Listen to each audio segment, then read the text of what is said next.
मेरा नाम शिववती पांडे है जी। मैं जूनियर में असिस्टेंट टीचर हूँ जी।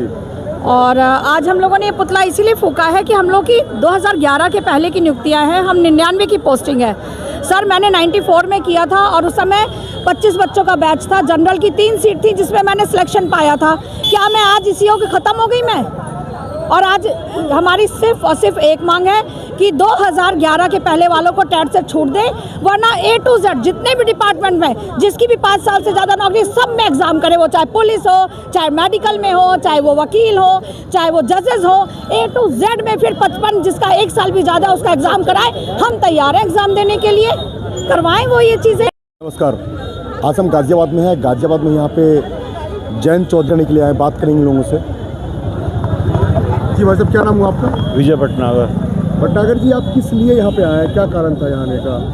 ये टीटी का जो निकाल दिया है ना गवर्नमेंट ने, क्या चीज़ है? टीटी का जी, शिक्षा पात्रता टेस्ट का जो निकाला, उसके लिए हम यहाँ इकट्ठे हुए थे और जयंत चौधरी का हमें पुतला फूकना था और वो पुतला फूक दिया। उन्होंने लोकसभा में ऐसा आदेश वो किए थे कि जो लईक अहमद, उन्होंने लोकसभा में कहा था कि भी टीएड ज़रूरी है।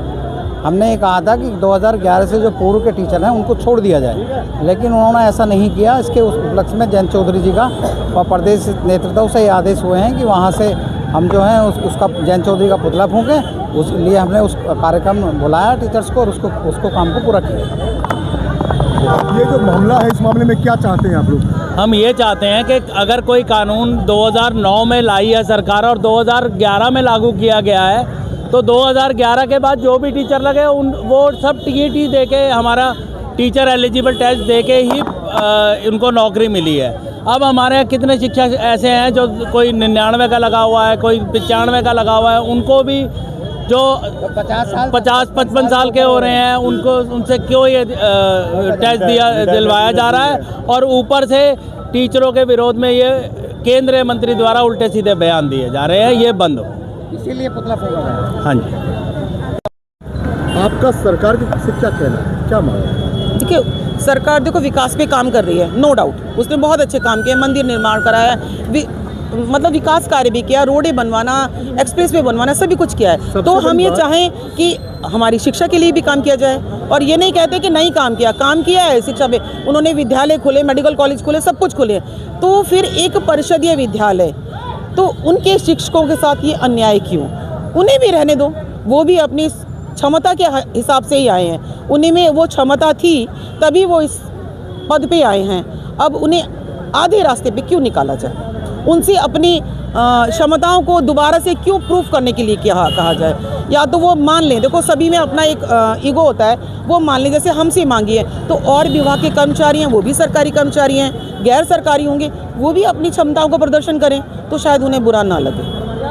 एक महिला है आप। हाँ जी। सरकार महिला के लिए बहुत अच्छा काम भी कर रही है महिला के पक्ष में। फिर आप लाडली योजना, लखपति महिला, मतलब कर रही हैं, ऐसा नहीं। विरोध ये केवल शिक्षा के ऊपर है कि अगर हमें आपने रोजगार दिया है तो दोबारा से इसको साबित करने के लिए क्यों? हम कैपेबल ही होंगे ना, सभी टीचर, हम क्या सभी लोग कैपेबल होंगे? जब कैपेबल हैं तो फिर दोबारा से क्यों साबित करने के लिए? क्योंकि अब वो क्षमताएं नहीं रहती हैं। एक स्थिति के बाद वो क्षमता नहीं रहती है ना, थोड़ी सी क्षमताएं कम हो जाती हैं, उनकी जिम्मेदारियां बढ़ जाती हैं, अनुभव बढ़ जाते हैं।